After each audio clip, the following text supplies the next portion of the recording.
இன்றைய தேவ செய்தியின் தலைப்பு தேவனுடைய கட்டளைகளில் மறைந்து கிடக்கும் ஆவிக்குரிய இரகசியங்களின் பாகம் 2. தேவனுடைய கட்டளையில்தான் தேவ சாயல், தேவ மகிமை, தேவ உறவு, தேவன் எதிர்பார்க்கும் பரிசுத்தம், தேவனுடைய தரிசனம், தேவனுடைய ஆசீர்வாதம் மற்றும் சாபம், மரணமும் ஜீவனும், தேவ உறவு போன்ற பல காரியங்கள் மறைந்து கிடக்கிறது. 2024 ஆண்டிற்கான வாக்குத்தத்தத்தை தேவனாகிய கர்த்தர் ஜனவரி 1 நம்முடைய சபைக்கு இந்த காலகட்டத்தில் அவர் கொடுத்திருக்கும் பொழுது அந்த வாக்குத்தத்தம் நம்முடைய வாழ்க்கையில் நிறைவேற தேவனாகிய கர்த்தர் தாம் சொன்னபடி இஸ்ரவேலின் ராஜாவாகிய கர்த்தர் நம் நடுவில் இருக்கவும், தீமையை காணாதிருக்கவும், தேவனாகிய கர்த்தர் நம்மிடத்தில் எதிர்பார்க்கக்கூடிய காரியங்கள், இரகசியங்கள், ஆவிக்குரிய அனுபவங்கள் அனைத்தும் இந்த தேவ கட்டளைகளில் மறைந்து கிடக்கிறது. ஆகவே இந்த தேவ கட்டளையில் மறைந்து கிடக்கிற ஆவிக்குரிய இரகசியங்களின் முக்கிய பகுதிகளை இன்று நாம் தியானிக்க போகின்றோம். ஆண்டவர் புதிய ஆண்டிற்கு நமக்கு கொடுத்த வாக்குத்தத்தம் நம்முடைய வாழ்க்கையிலே நிறைவேற இந்த கட்டளைகள் எத்தனை அவசியமானது என்பதை நாம் அறிந்து கொள்ள வேண்டும். பொய் சொல்ல தேவன் ஒரு மனிதனும் அல்ல, மனம் மாற மனுபுத்திரனும் அல்ல. அவர் சொல்லியும் நிறைவேற்றாதிருப்பாரா? நிறைவேற்றுவார். அப்படி நிறைவேற்றுகிறதற்காகத்தான் நாம் எப்படி நடக்க வேண்டும் என்பதை நமக்கு சொல்லிக் கொடுக்கின்றார். கட்டளைகள் என்பது இட்ஸ் a ladder, ஏணிப்படி. அது நம்மை பரலோகத்திற்கு கொண்டு செல்லக்கூடிய ஒரு ஏணிப்படி. நல்லா கவனித்துக் கொள்ளுங்க. ஒவ்வொரு படியும் ஒவ்வொரு கட்டளை. have to cross over the commandments. நல்லா கவனித்துக் கொள்ள வேண்டும். ஒவ்வொரு கட்டளைக்கும் கீழ்ப்படிய மேலே ஏறிட்டே போவோம். ஒரு மேலே போயிட்டு இருக்க நேரத்தில் ஒரு கட்டளைக்கு கீழ்ப்படியலைன்னா ஏறி வந்து அத்தனை பாதையும் வேஸ்ட் ஆகி கீழே இறங்கிடுவோம். It will slip down. அதனால தான் லேடர்னு சொல்றேன். ஆதியாகமம் 28வது அதிகாரம் 11 முதல் 13 வரை வாசிக்க கேட்போம். ஒரு இடத்திலே வந்து சூரியன் அஸ்தமித்தபடியினால் அங்கே ராத்தங்கி அவ்விடத்து கற்களில் ஒன்றை எடுத்து தன் தலையின் கீழ் வைத்து அங்கே நித்திரை செய்யும்படி படுத்து கொண்டான். அங்கே அவன் ஒரு சொப்பனம் கண்டான். இதோ, ஒரு ஏணி பூமியிலே வைக்கப்பட்டிருந்தது. அதன் நுனி வானத்தை எட்டி இருந்தது. அதிலே தேவதூதர் ஏறுகிறவர்களும் இறங்குகிறவர்களுமாயிருந்தார்கள். அதற்கு மேலாக கர்த்தர் நின்று, நான் உன் தகப்பனாகிய ஆபிரகாமின் தேவனும் ஈசாக்கின் தேவனும் ஆகிய கர்த்தர். ஆண்டவர் மேல நிற்கிறார். ஆண்டவர் மேல நிற்கிறார். வாசிப்போம்.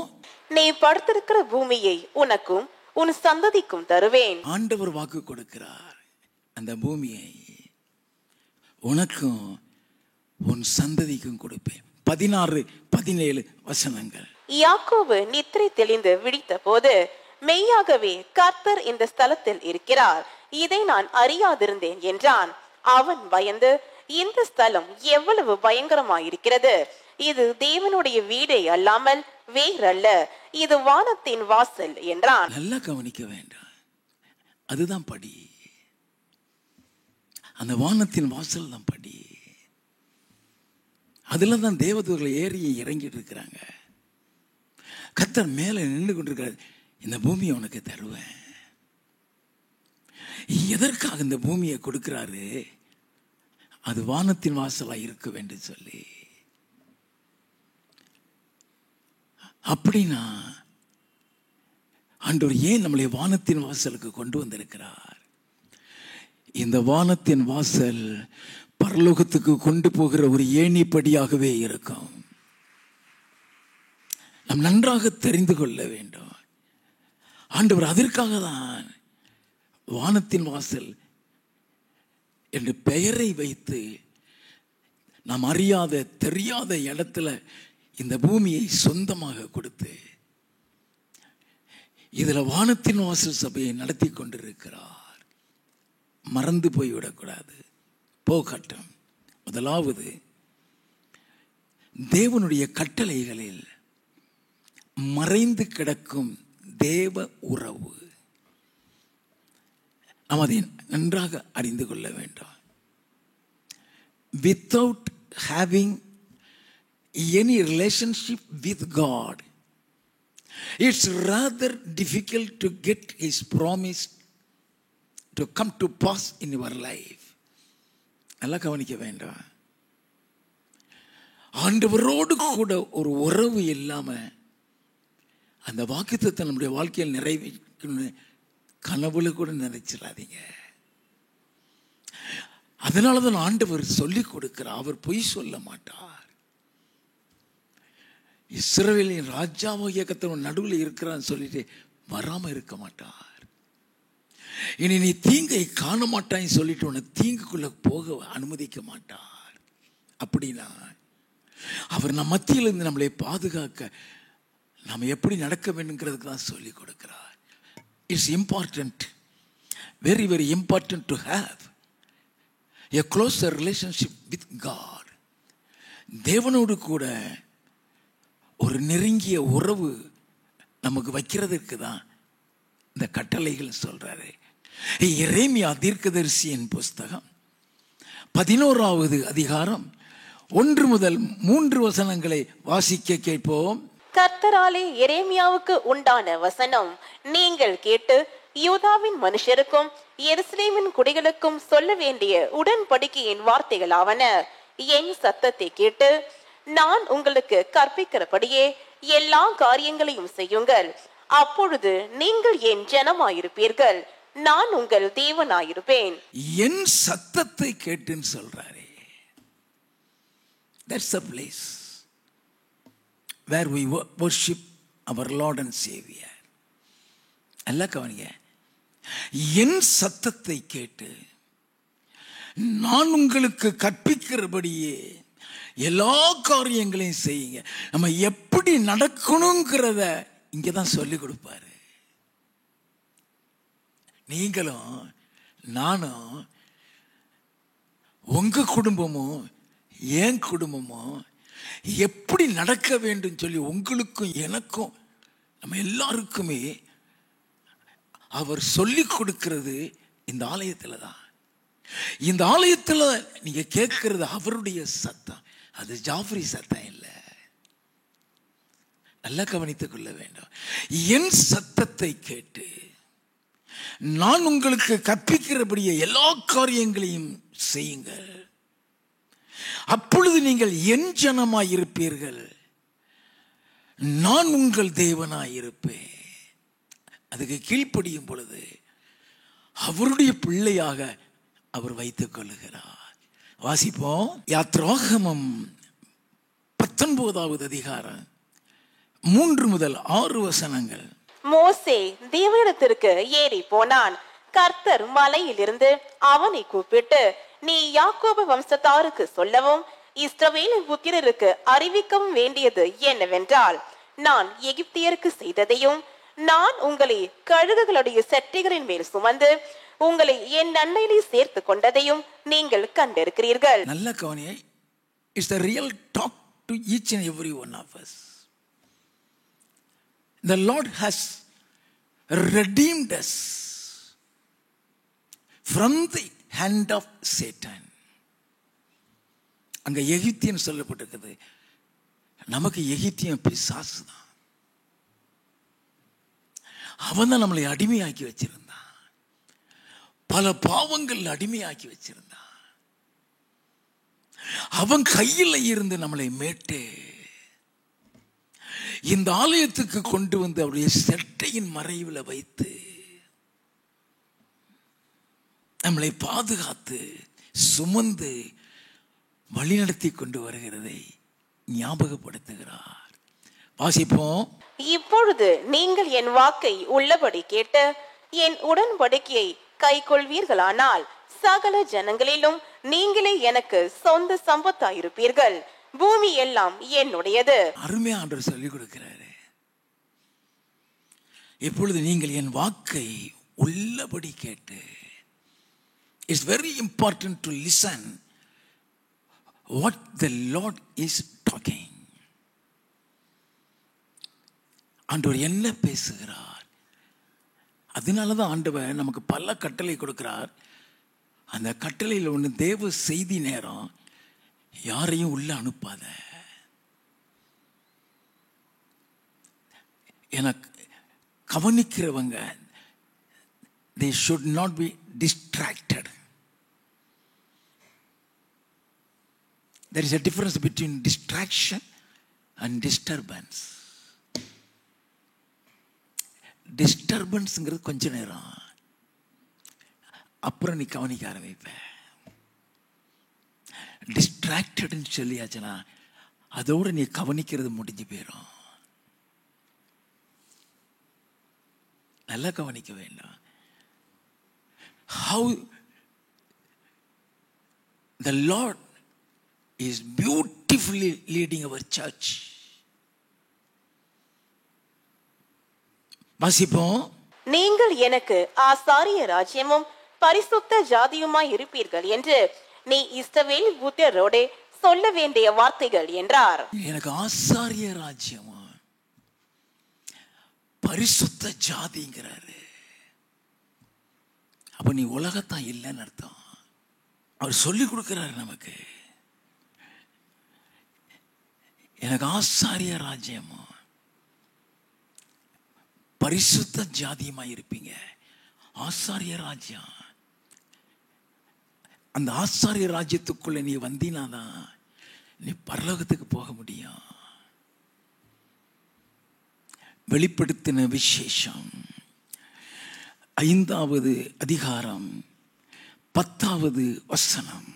எங்கள் தேவனுக்கு முன்பாக எங்களை ராஜாக்களும் ஆசாரியர்களும் ஆக்கினீர், நாங்கள் பூமியிலே அரசாளுவோம் என்று புதிய பாட்டை பாடினார்கள். நம்மளை ராஜாக்களாக நம்மளை ஆசாரிகளாக உருவாக்குறது தான் எங்க கொண்டு வர்றாரு. எப்பொழுதுமே it is very important how the Lord leads us. How the Lord leads us. வாசிப்போமா?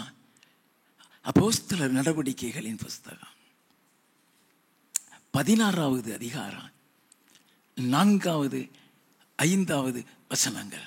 அவர்கள் பட்டணங்கள் தோறும் போகையில் எருசலேமில் இருக்கும் அப்போஸ்தலரும் மூப்பராலும் விதிக்கப்பட்ட சட்டங்களை கைக்கொள்ளும்படி அவர்களுக்கு ஒப்புவித்தார்கள். அப்போஸ்தலராலும் மூப்பராலும் கர்த்தராலும் சொல்லப்படவில்லை. வேதத்தை நம்ம நல்லா அறிந்து கொள்ள வேண்டும்.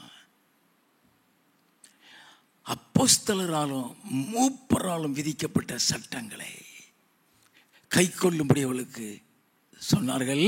அதனாலே சபைகள் விசுவாசத்தில் ஸ்திரப்பட்டு நாளுக்கு நாள் பெருகின. சபைகள் விசுவாசத்தில் ஸ்திரப்பட்டுன்னா ரட்சிப்புல உறுதியாக இருக்கிறாங்கன்னு அர்த்தம். அப்போஸ்தலரால் விதிக்கப்பட்ட சட்ட திட்டங்கள்லாம் உங்களுக்கு என்னன்னு தெரியுமா? முதல்ல அதை தெரிந்து கொள்ள வேண்டும். சாதாரணமான சட்டத்திட்டம் இல்லை, அது கர்த்தரால் கொண்டாந்தது இல்லை, உபதேசம்தான் கர்த்தரால் கொண்டாந்தது. நான் உங்களுக்கு உபதேசித்த எல்லாவற்றையும் அவர்களுக்கு சொல்லிக் கொடுங்க, அது கட்டளைகள். commandments of God is different. சபைக்கு கொடுக்கிற சட்ட திட்டங்கள்ங்கிறது டிஃபரெண்ட். ஆதி திருச்சபைக்கு அப்போஸ்தலருடைய சட்ட திட்டங்கள் என்ன? அப்போஸ்தல நடவடிக்கைகளின் புஸ்தகம் 2வது அதிகாரம் 42வது வசனம். அவர்கள் அப்போஸ்தலராலும் உபதேசத்திலும் அந்யோன்யத்திலும் அப்பம் பிற்குதலிலும் ஜெபம் பண்ணுதலிலும் உறுதியாய் தரித்திருந்தார்கள். இது அப்போஸ்தலர்களுடைய உபதேசங்கிறது டாக்ட்ரின் ஆஃப் கிரைஸ்ட். இது சட்டதிட்டங்கள் கிடையாது. நல்லா கவனித்துக் கொள்ள வேண்டும். இந்த difference between the discipline of the church and the commandments of God. வேதம் சொல்லுகிறது அப்போஸ்தலர்களுடைய உபதேசங்கிறது தேவனுடைய கட்டளைகள். உபதேசத்திலும் அந்நியோனியத்திலும் ஒருத்தருக்கு ஒருத்தர் அன்பா இருக்கிறது, ஐக்கியம் வைக்கிறது,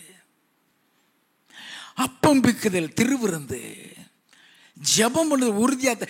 இது தேவனுடைய உபதேசம், வேதத்தினுடைய கட்டளை, வேதத்தினுடைய கட்டளைகள். அப்ப அப்போஸ்தலருடைய உபதேசம்னா என்ன? அப்போஸ்தலருடைய சட்ட திட்டங்கள்னா என்ன? 44வது வசனத்தில் இருந்து, விசுவாசிகள் எல்லாரும் ஒருமித்திருந்து சகலத்தையும் பொதுவாய் வைத்து அனுபவித்தார்கள்.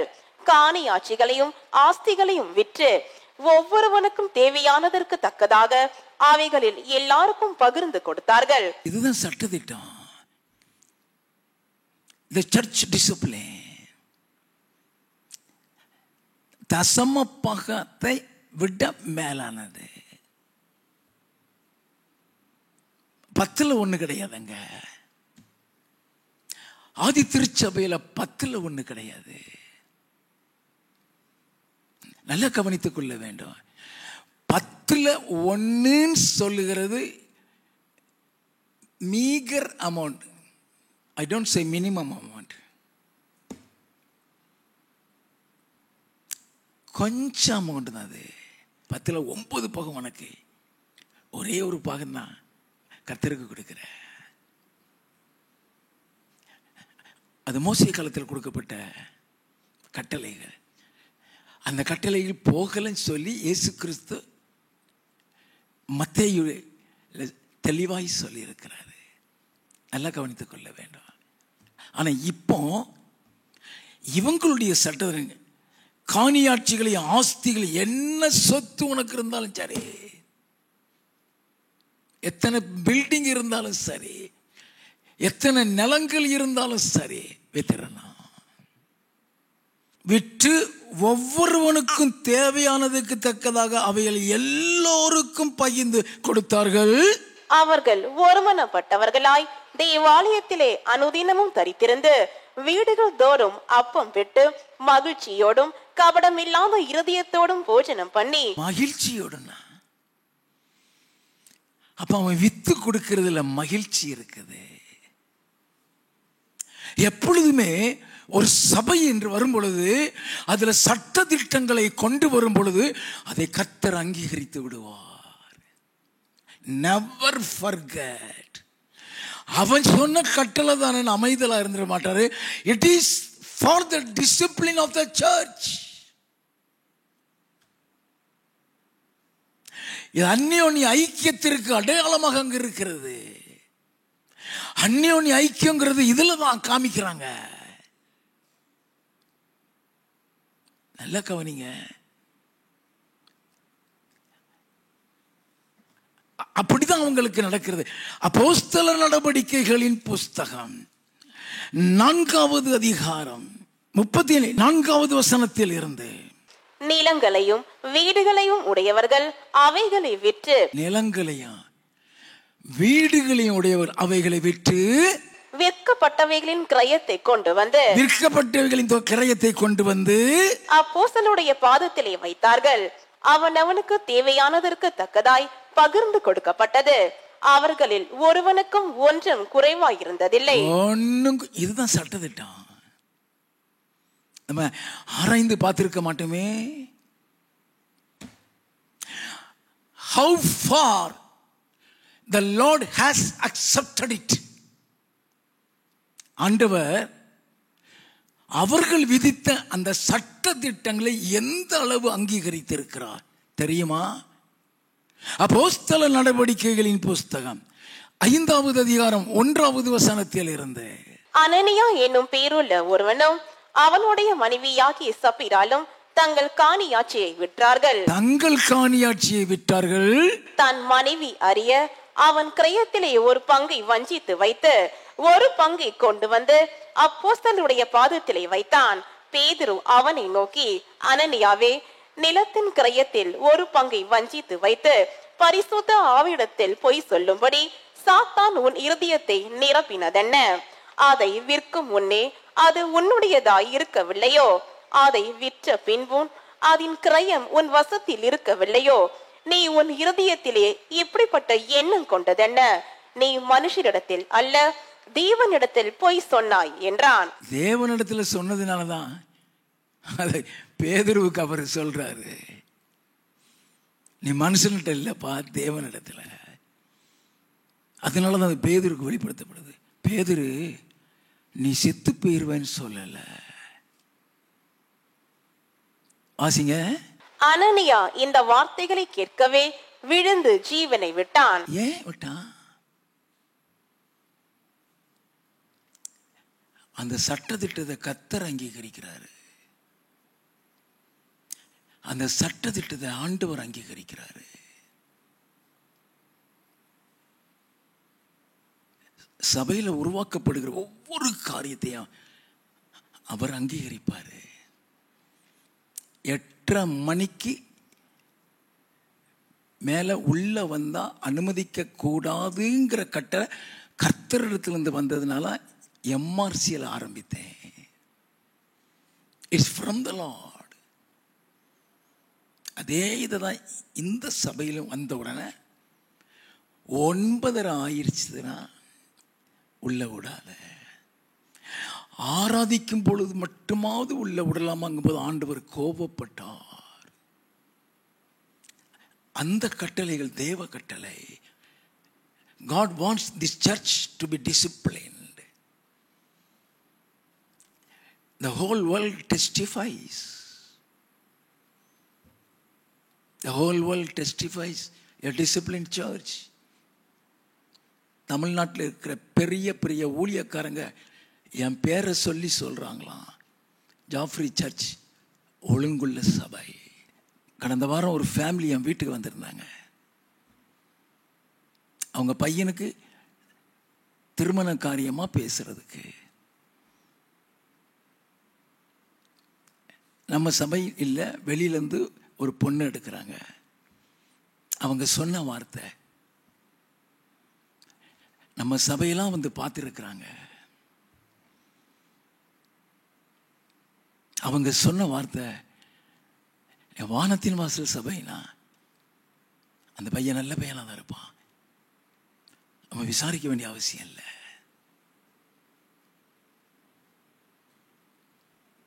அதுதான் சாட்சி. அவங்கள நான் பார்த்ததே கிடையாது. நல்லா கவனிக்க வேண்டாம். எதற்காக ஆண்டவர் இந்த சபையை நடத்துகிறார்? என் கட்டளையின்படி நடந்து அவை கைக்குள்ள எனக்கு சொந்த சம்பத்தாக இருப்பீங்க, ஆசாரிய ராஜ்யமா இருப்பீங்க. உங்கள் ஆண்டவர் இங்கே உருவாக்குறது இந்த உலகத்துக்காக அல்ல, ஆபிரகாமை மாறி பரலோக ராஜ்யத்தை சுதந்திரிக்கிறதற்காகவே உருவாக்குகிறார். அதை தான் சொல்லிக் கொடுக்கிறார். நாம் அவருக்கு ஆசாரிய ராஜ்யமும் பரிசுத்த ஜாதியுமாய் இருக்கதான் அவர் நமக்குள்ளேயே வாசம் செய்கிறார். ஏன் இஸ்ரவேலரின் ராஜாவாகிய கர்த்தர் உங்கள் நடுவில் இருக்கிறாருங்கிற? நீ ஆசாரிய ராஜ்யமும் நீ பரிசுத்த ஜாதியாய் மாற வேண்டுங்கிறதுக்கு தான் வாக்குத்தத்தம் கொடுக்கிறாரு. உன்னை இன்னும் கர்த்தருக்குள்ள நெருங்கி வர வேண்டுங்கிறதுக்கு தான் அந்த வாக்குத்தத்தம் கொடுக்கிறாரு. லேவியராகமம் 26வது அதிகாரம் 12வது வசனம், நான் உங்கள் நடுவிலே உலாவி உங்கள் தேவனாயிருப்பேன், நீங்கள் என் ஜனமாயிருப்பீர்கள். நல்ல கவனிங்க, அந்த வாக்குத்தத்தத்துக்கு ஏற்றார்கள் சொல்லுவார், உங்கள் நடுவிலே நான் உலாவி உங்கள் தேவனாய் இருப்பேன், என் ஜனமாய் இருப்பீங்க. எப்பொழுதுமே நீ நல்ல கம்பீரமா நிக்கலாம். நீ உலகத்தான் இல்ல, நீ தேவ ஜனம். உன்னை தேவன் தெரிந்து கொண்டிருக்கிறார். உலக தோற்றத்துக்கு முன்னாலே கிறிஸ்தவர்கள் தேவன் தெரிந்து கொண்டபடினால்தான் எங்க இல்லாமோ வாழ்ந்த உன்னை இந்த சபைக்கு கொண்டு வந்திருக்கிறாரு. Rejoice in the Lord. Be happy and praise God always for keeping you in this glorious church.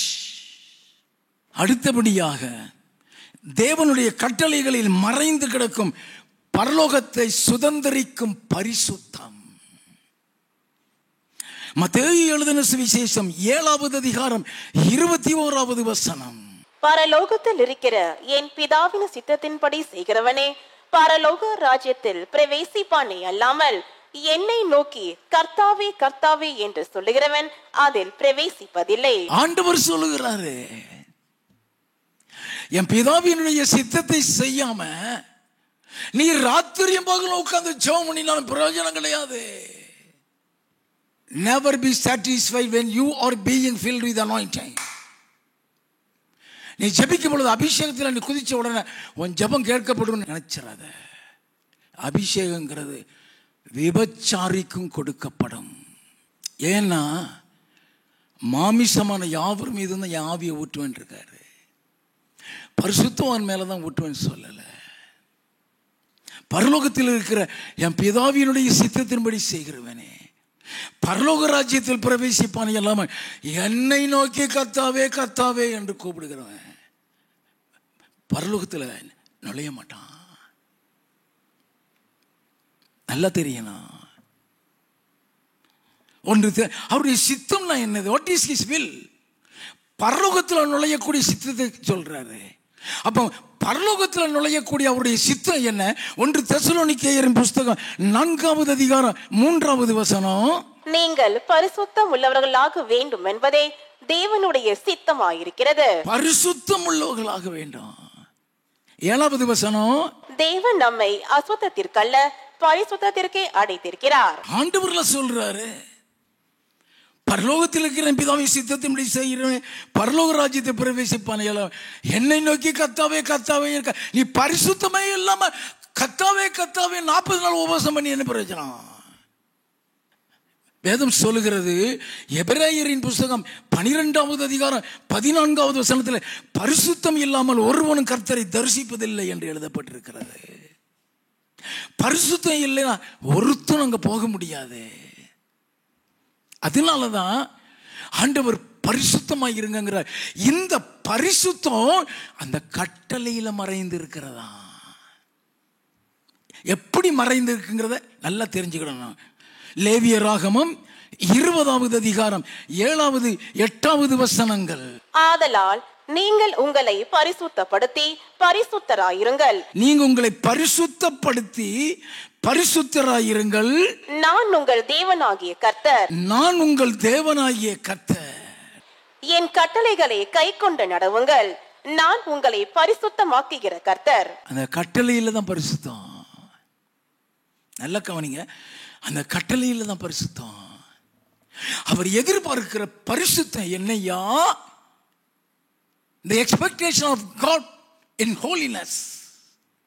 26வது வசனம், கர்த்தராகிய நான் பரிசுத்தராய் இருக்கிறபடியினாலே நீங்களும் எனக்கேற்ற பரிசுத்தவான்களாய் இருப்பீர்களாக.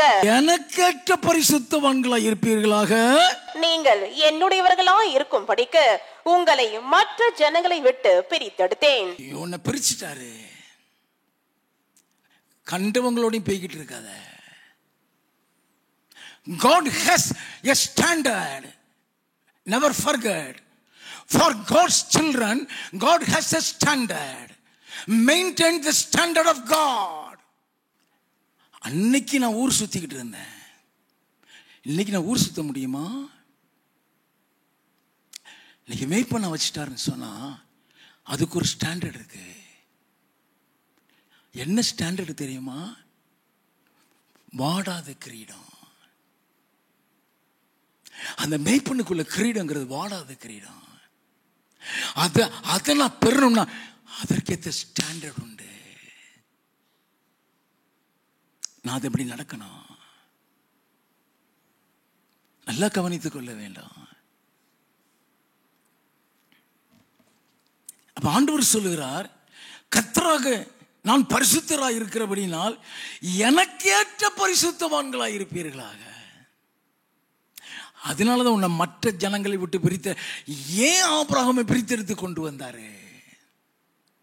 ஏன் அந்த விக்கிர வழிபாட்டில் இருந்து பிரித்தெடுத்து? அவருக்கேற்ற பரிசுத்தவான மாற, அவருக்கேற்ற பரிசுத்தமாக. எல்லாம் கவனிங்க.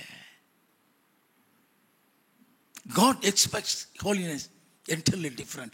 நீங்களும் நானும் நினைக்கிறது மாதிரி இல்லை. ஆச்சரியமா இருக்கும், ஆச்சரியமா இருக்கும்.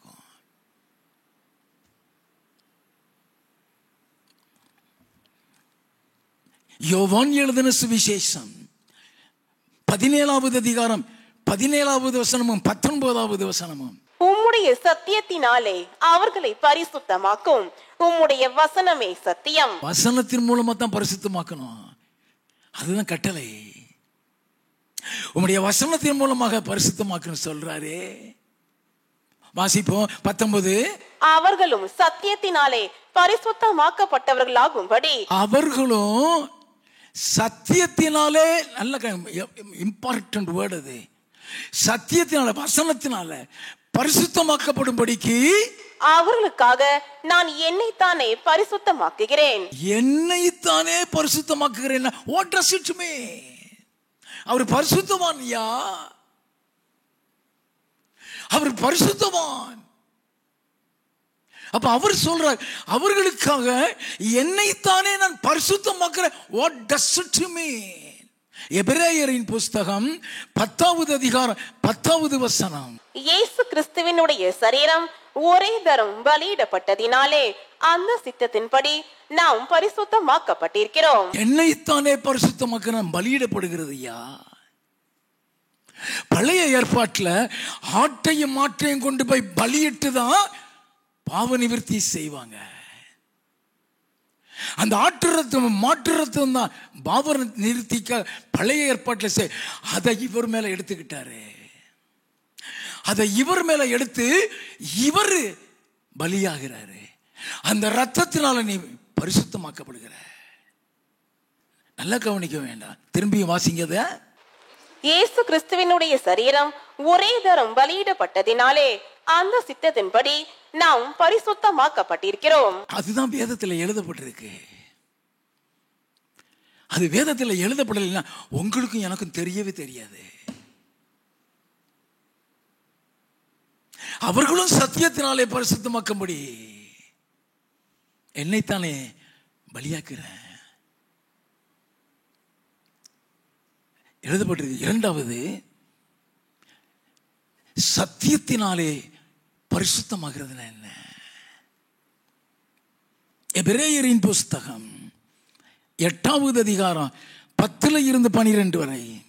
அந்த நாட்களுக்கு பின்பு நான் இஸ்ரவேல் குடும்பத்தாரோட பண்ணும் உடன்படிக்கையாவது என்னுடைய பிரமாணங்களை அவர்களுடைய மனதிலே வைத்து. என்னுடைய பிரமாணங்களை நல்ல கவனிக்க வேண்டும். அவர்களுடைய மனதிலே வைத்து அவர்களுடைய இருதயங்களில் அவைகளை எழுதுவேன். அவருடைய பிரமாணங்களை, கட்டளைகளை அவருடைய இருதயங்களில் எழுதுவேன். நான் அவர்கள் தேவனாயிருப்பேன், அவர்கள் என் ஜனமாயிருப்பார்கள். இதை எரேமியா 11:3 வாசித்தோம். அந்த கட்டளையின்படி நீ நடக்க வேண்டும் என்பதற்காக அதை உன் இருதயத்தில் எழுதுகிறேன் சொல்றார். வாசிப்போம். அப்பொழுது சிறியவன் முதற்கொண்டு பெரியவன் வரைக்கும் எல்லாரும் என்னை அறிவார்கள். ஆகையால் கர்த்தரை அறிந்து கொள் என்று ஒருவன் தன் அயலானுக்கும் ஒருவன் தன் சகோதரனுக்கும் போதிக்க வேண்டுவதில்லை. ஏன்னா இயேசு சொன்னாரே, வேதத்தை ஆராய்ந்து பாருங்க, அதனால நித்திய ஜீவன் எண்ணுகிறீர்களே, என்னை குறித்து சாட்சி கொடுக்கிறது அதுதான். யோவான் 5:39 அப்படிதான் சொல்லுகிறாரு. நம்ம அதை அறிந்து கொள்ள வேண்டும். அது வாசிக்கலைன்னா அவரை எப்படி தெரிஞ்சுக்கிடுவ? அவர் சொல்லிக் கொடுக்க. வாசிப்போம். ஏனெனில் நான் அவர்கள் அநியாயங்களை கிருபையாய் மன்னித்து அவர்கள் பாவங்களையும் அக்கிரமங்களையும் இனி நினையாமல் இருப்பேன் என்று கர்த்தர் சொல்கிறார். நல்ல கவனிங்க. இந்த கட்டளைகள் மூலமா உன்னை பரிசுத்தமாக்கிடுவாங்கிறாரு. இந்த கற்பனைகள் மூலமா உன்னை பரிசுத்தமாக்கிடுவாங்கிறாரு. வேத வசனம் உம்முடைய சத்தியத்தினால் அவர்களை பரிசுத்தமாக்கும். உம்முடைய வசனமே சத்தியம் சொன்னாரு. அப்போ அந்த வசனத்துல அவர் எப்படி நம்மளை பரிசுத்தமாக்குகிறாரு? 1 யோவானின் புஸ்தகம் 1வது அதிகாரம் 7 முதல் 9 வரை நீங்க வாசித்து பார்த்தீங்கன்னா, அவர் ஒளியில் இருக்கிறது போல நாமும் ஒளியில் இருந்தால் ஒருவரோடு ஒருவர் ஐக்கியப்பட்டிருப்போம். இயேசு கிறிஸ்துவினுடைய ரத்தம் சகல பாவங்களை நீக்கி நம்மை சுத்திகரிக்கும். நமக்கு பாவம் இல்லை என்போமானால் நம்மை நாமே வஞ்சிக்கிறவர்களா இருப்போம். சத்தியம் நமக்குள் இராது. நம்முடைய பாவங்களை நாம் அறிக்கையிட்டால் எல்லா பாவத்தையும் நமக்கு மன்னித்து அநியாயத்தை நம்மை விட்டு நீக்கி நம்மை சுத்திகரிப்பதற்கு அவர் உண்மையும் நீதி உள்ளவராய் இருக்கிறார். இது சத்தியம் அல்லவா? இதுதானே சத்தியம். இந்த சத்தியத்தின் மூலமாகத்தானே அவர் நம்மளை பரிசுத்தமாக்குகிறார். ஐயா, நீ வேதத்தை கவனிக்காம, வேதத்தை வாசிக்காம, மெசேஜை கவனிக்காம எப்படி பரிசுத்தமாக முடியும்? How the Lord sanctifies. ஆண்டவர் சொன்னாரே, ஏனெனில் நான் அவர்கள் அநியாயத்தை கிருபையாய் மன்னித்து அவர்கள் பாவங்களையும் அக்கிரமங்களையும் இனி நினையாமல் இருப்பேன் என்று கர்த்தர் சொல்லுகிறார் சொன்னாரே. நீ பரிசுத்தமானதுக்கு அப்புறம் தானே உனக்கு வாக்குத்தத்தம் நிறைவேறுதுன்னு அதில் கொடுக்கிறாரு. நல்ல கவனிங்க. செப்பனியாவின் புஸ்தகம் 3வது அதிகாரம் 15வது வசனம். கர்த்தர் உன் ஆக்கினைகளை அகற்றி உன் சத்துருக்களை விலக்கினார். உன் சத்துருக்களை விலக்கினார். உன் மேல அதிகாரம் பண்ணிட்டு இருந்த பிசாசையே தள்ளிட்டாரு. உன்னை பரிசுத்தப்படுத்தி இருக்காரு. அதுதான் இங்க எழுதப்பட்டிருக்கு. எபிரேயர் 8 வாஸ்தமே. நம்ம பாவங்களை மன்னிச்சிட்டாரு. அதனாலதான் சத்துருக்களை விலக்கினாரு. அநியாயங்க எல்லாத்தையும் நீக்கி இருக்காரு. ஏதில் எழுத அதுக்கப்புறம் தான் இஸ்ரவேல் ராஜாவாகிய கர்த்தர் உன் நடுவில் இருக்க தீங்கை காண மாட்டாய். நீ அவருக்கு பிரியமா நட. நல்லா கவனிக்க வேண்டும். வசனத்தின் மூலமா பரிசுத்தமாக்கப்படுறதுன்னா எப்படி? How we are sanctified through the word of God.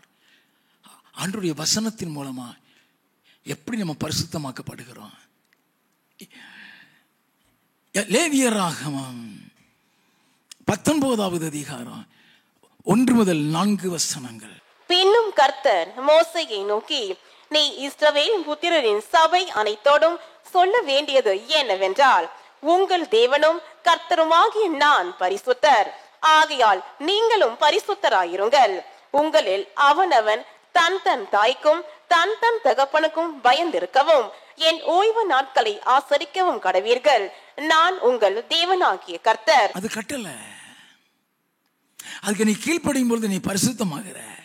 வாசிப்போம். விக்கிரகங்களை நாடாமலும் வார்ப்பிக்கப்பட்ட தெய்வங்களை உங்களுக்கு உண்டாக்காமலும் இருப்பீர்களாக. நான் உங்கள் தேவனாகிய கர்த்தர். அது கட்டளை. அதுல பரிசுத்தம் இருக்கு நீ கீழ்ப்படியும் போது. 11-12 வசனங்கள். நீங்கள் களவு செய்யாமலும் வஞ்சனை பண்ணாமலும் ஒருவருக்கொருவர் பொய் சொல்லாமலும் இருங்கள். பொய் சொல்லாத. பொய் சொன்ன அனனியாஸ் அப்புறம் செத்துட்டான். மிரியாமை நினைத்துக் கொள்ளுங்கள் சொன்னாரே, நம்ம நினைக்கிறதுக்கு தான் அங்கேயும் எழுதப்பட்டிருக்குது. பொய் சொல்லாது, அதுல பரிசுத்தம் இருக்கு. நீ பொய் சொன்ன உடனே பரிசுத்தத்தை இழந்துருவ. அதுக்குதான் கட்டளை. வாசிப்போம். என் நாமத்தை கொண்டு பொய்யான இடுகிறதினால் உங்கள் தேவனுடைய நாமத்தை பரிசுத்த குலைச்சலாக்காமலும் இருப்பீர்களாக. நான் கர்த்தர். பிறனை ஒடுக்காமலும் கொள்ளையிடாமலும் இருப்பாயாக. பரிசுத்தம் அது எழுதப்படலைன்னா அது தப்புன்னு நமக்கு தெரியாது. பொய்ய குறித்து எழுதலைன்னா அது தப்புன்னு நமக்கு தெரியாது. வாசிப்போம். கூலிக்காரனுடைய கூலி விடியற் காலம் மட்டும் உன்னிடத்தில் இருக்கலாகாது. ஏன் சம்பளம் ஒழுங்கா கொடுக்க மாட்டேங்கிறோம்? இந்த சத்தியம் தெரியாது. இந்த சத்தியம் தெரியாது. எனக்கு நான் ரட்சிக்கப்பட்ட உடனே கர்த்தர் சொன்ன வார்த்தை, 1ஆம் தேதி வாடகையை கொடுத்துரு, வீட்டு வாடகை 1ஆம் தேதி கொடுத்துரு, தாமதிக்காத. அவன் கண் அதில் எதிர்பார்த்து கொண்டிருக்கும். நான் வேலைக்கு ஆள் வச்ச உடனே கர்த்தர் சொன்னாரு, 1ஆம் தேதிக்குள்ள சம்பளத்தை கொடுத்துரு. அவன் வீட்டு வாடகை அவன் கொடுக்கணும். 1ஆம் தேதி அவன் வாடகையை கொடுக்கணும். என் வேலை பார்க்குறவங்களுக்கு நான் 1ஆம் தேதி சம்பளம் கொடுத்த நாள் இது வரைக்கும் கிடையாது. அந்த மாதம் முடிகிறதுக்கு முன்னாலே சம்பளம் கொடுத்துருவேன். என்கிட்ட வேலை செய்கிற யாராக இருந்தாலும், குளத்து வேலை செஞ்சாலும் சரி, வெள்ளை அடிக்கிறதுக்கு பெயிண்ட் அடிக்கிறதுக்கு வேலை செஞ்சாலும் சரி, யாராக இருந்தாலும் சரி, கார்பெண்டர் வேலை செய்வான், போகும் பொழுது காசு கொடுத்துருவேன். அவனை காசு கொடுக்காம அனுப்பிடாத. அவன் தான் வாங்க மாட்டான். நாளைக்குள்ள வேலையை முடிச்சுட்டு சேர்த்து வாங்கிறேன் அவன் தான் சொல்லிட்டு போவான். மொத்தமாக நான் வாங்கிடுவேன். எல்லா வேலையும் மொத்தமாக 3 நாள் 4 நாள் வேலை இருக்கும், நான் முடிச்சுட்டு வாங்கிறேன்னு அவன் சொல்லுவான். ஐயா, அதில் தான் ஆசீர்வாதம் இருக்கு. நல்லா கவனிக்க வேண்டும்.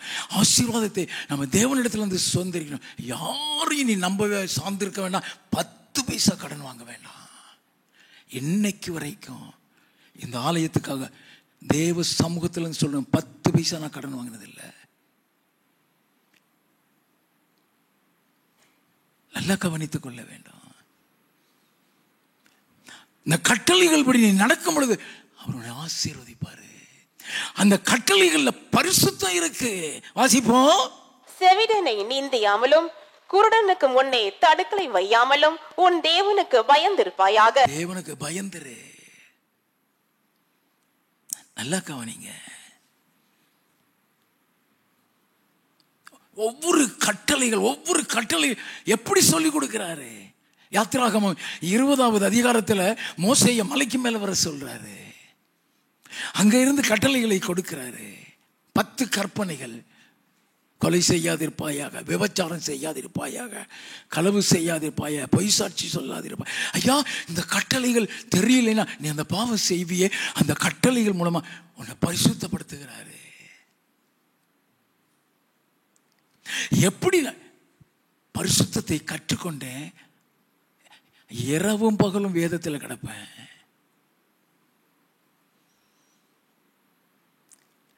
நான் வேதம் வாசிக்கலைன்னா நான் பட்டினியா வீட்டு விட்டு வெளியே போனது மாதிரி இருக்கும். ஒரு அதிகாரமாவது வாசித்துருங்க. வாசிக்காம வெளியே போகாதீங்க. டைமே இல்லை உங்களுக்கு. சில நேரத்தில் டைம் இருக்காது. பிஸி. 91வது சங்கீதத்தையாவது வாசிட்டு போயிருங்க. Don't go out without reading the word of God. 91வது சங்கீதம் உனக்கு பாதுகாப்பான சங்கீதம். நல்லா கவனித்துக் கொள்ள வேண்டும். யாத்திராகமம் 24வது அதிகாரம் 12வது வசனம். அப்பொழுது கர்த்தர் மோசேயை நோக்கி, நீ மலையின் மேல் என்னிடத்திற்கு ஏறி வந்து அங்கே இரு. நான் உனக்கு கற்பலகைகளையும் நீ அவர்களுக்கு உபதேசிப்பதற்கு நான் எழுதின நியாய பிரமாணத்தையும் கற்பனைகளையும் கொடுப்பேன் என்றார். நல்ல கவனிங்க. ஆண்டவர் அவனை மேல வர சொல்லி அந்த கற்பனைகளை எல்லாம் கொடுத்திருக்கார்.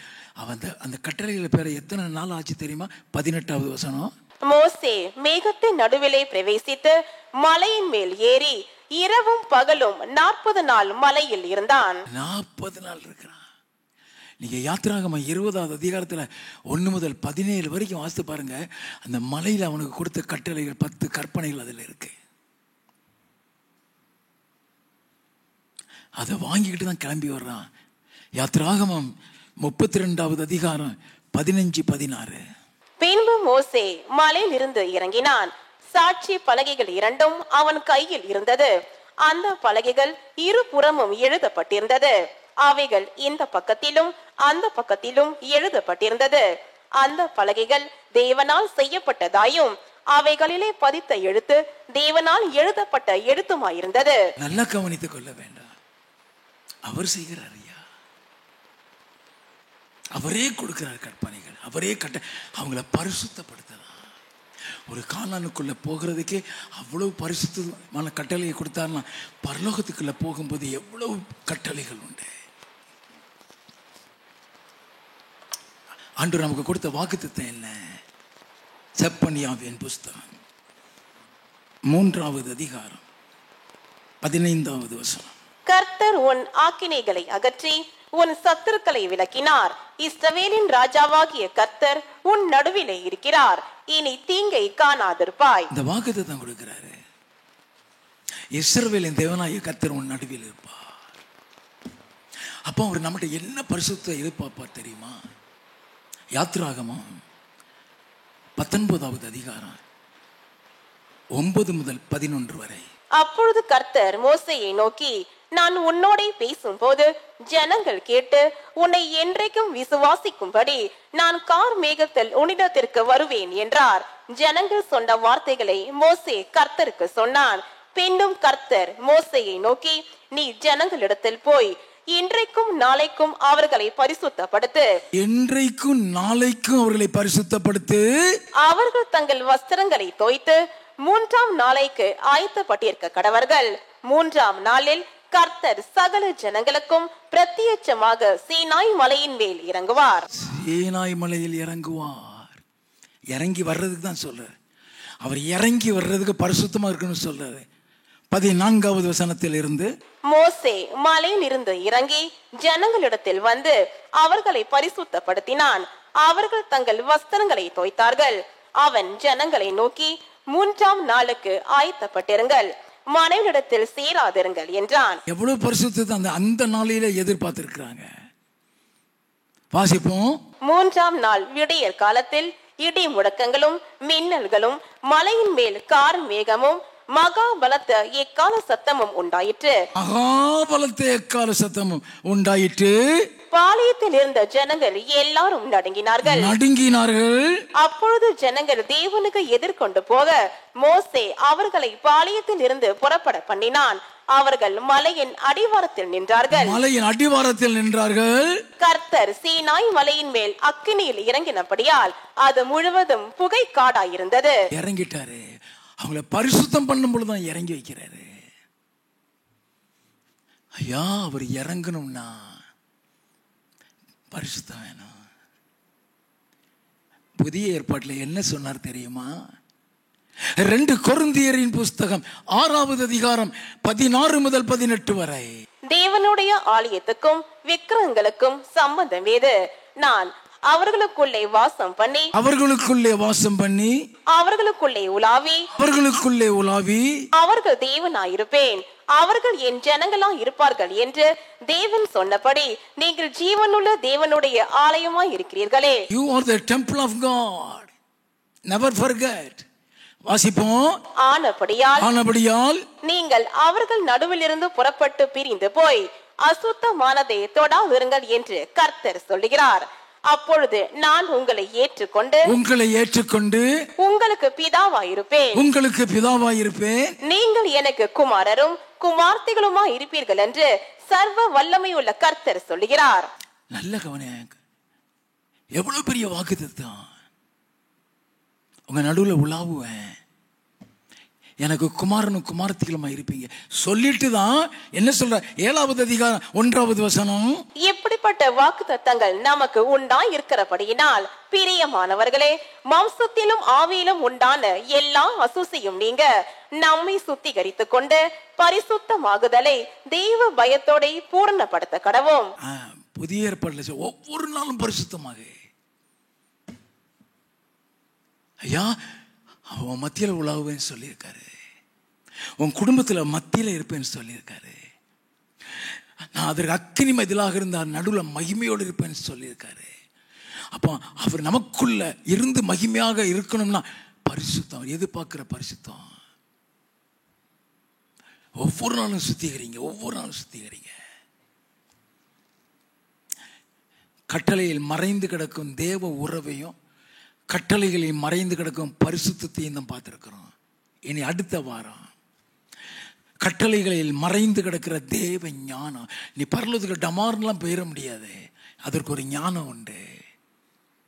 அப்ப கட்டளைகள் மறைந்து கிடக்கிற தேவ ஞானம், கட்டளைகளில் மறைந்து கிடக்கிற தேவ தரிசனம், கட்டளைகளில் மறைந்து கிடக்கிற தேவ ஆசீர்வாதங்கள், இதெல்லாம் உங்களோடு கூட எடுப்பேன். God bless you.